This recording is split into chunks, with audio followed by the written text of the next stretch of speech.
आज हम करेंगे चैप्टर 8 क्लास 9 का क्वाड्रिलेटरल्स का थ्योरम 8.3 आज हम करेंगे।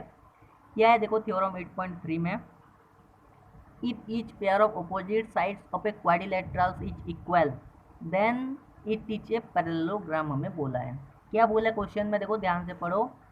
If each pair of opposite sides of a quadrilateral, किसी भी एक क्वाड्रिलेटरल्स का अगर उसके opposite sides, pair of opposite sides क्या हैं, इक्वल हैं। पेयर ऑफ ओपोजिट साइड्स क्या हैं, अगर इक्वल हैं तो क्या हम उसी क्वाड्रिलेटरल्स को क्या हम पैरेललोग्राम्स बोल के बोल सकते हैं? हाँ भाई बोल सकते हैं, ये हमने पहले पढ़ा है कि ओके किसी भी फोर साइड वाले क्वाड्रिलेटरल्स को, किसी भी क्वाड्रिलेटरल्स को फोर साइड वाले उसका अगर उसके चारों साइड, अगर उसके पेयर ऑफ अपोजिट साइड्स अगर पैरेलल हैं तो हम उसको डायरेक्टली बोल सकते हैं कि दिस वाज एन पैरेललोग्राम्स बोल के हम बोल सकते हैं। ये हमने पढ़ा है भाई। तो यहाँ पे क्या बोला है कि हमें साइड क्या दिया है, अपोजिट साइड, हमें पेयर ऑफ अपोजिट साइड हमें इक्वल दिया है, लेकिन हमें बोला नहीं है कि इसके अपोजिट साइड, अगर पेयर ऑफ अपोजिट साइड हमें बोला नहीं है कि इसके इक्वल हैं बोल के। तो हमने क्या पढ़ा है, हमने पढ़ा है कि किसी भी क्वाड्रिलेटरल्स का अगर उसके पेयर ऑफ अपोजिट साइड्स अगर पैरेलल होते हैं तो हम उसको पैरेललोग्राम्स बोल के बोलते हैं, ये हमने पढ़ा है।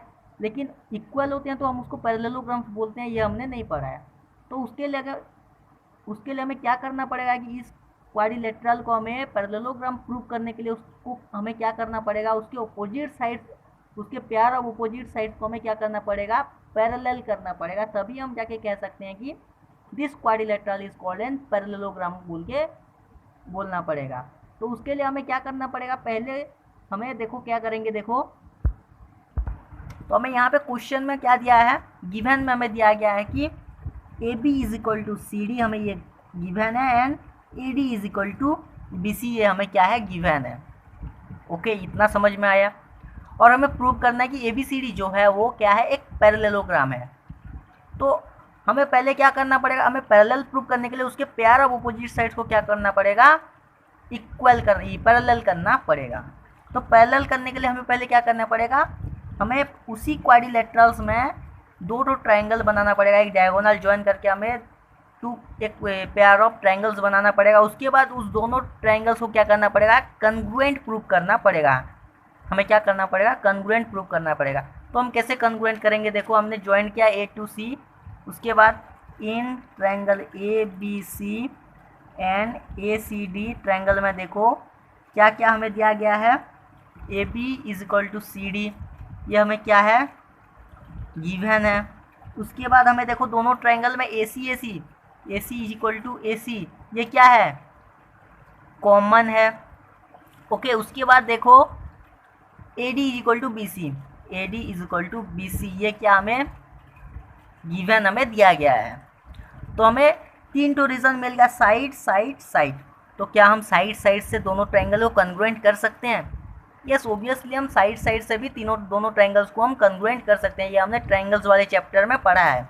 तो यहाँ पे हम लिख सकते हैं triangle A B C congruent to triangle A C D, reason होगा एस एस एस रूल।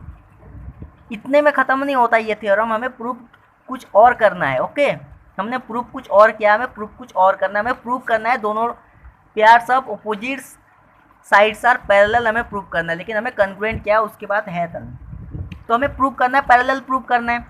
तो ये दोनों ट्रायंगल क्या बनते हैं, कन्ग्रुएंट बनते हैं। क्या बनते हैं, कन्ग्रुएंट बनते हैं। अभी देखो ए बी और सी डी दोनों क्या हैं, इक्वल हैं। और ए सी क्या है, A C is transversal of line A B and C D, ये समझ में आया। जो ए सी वाला जो लाइन है वो ट्रांसवर्सल है ए बी और सी डी का, ये समझ में आया। तो यहाँ पे अगर ये दोनों क्या है, ये अल्टरनेट एंगल्स हैं किसके, A B and C D का। और अल्टरनेट एंगल्स कब इक्वल होते हैं, जब दोनों लाइन पैरेलल होता है, जब दोनों लाइन पैरेलल होता है तभी इक्वल होता है ना उसका अल्टरनेट इंटीरियर एंगल। हाँ तो इसको 1 मान लो, इसको 2 मान लो।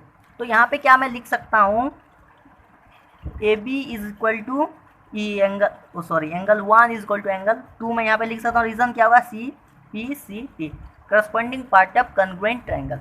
उसके बाद देखो ये एंगल दोनों क्यों इक्वल होंगे, क्योंकि साइड तो हमें इक्वल दिया है, ये दोनों एंगल क्यों इक्वल होंगे, हमने ट्रायंगल्स वाले चैप्टर में पढ़ा था side opposite to opposite angles are equal, मतलब ईच साइड्स इज ये वाले साइड के ऑपोजिट, ये वाले साइड के, हाँ ये वाले साइड, इस ट्रायंगल में ये वाले साइड के ऑपोजिट एंगल कौन सा है, ये एंगल है।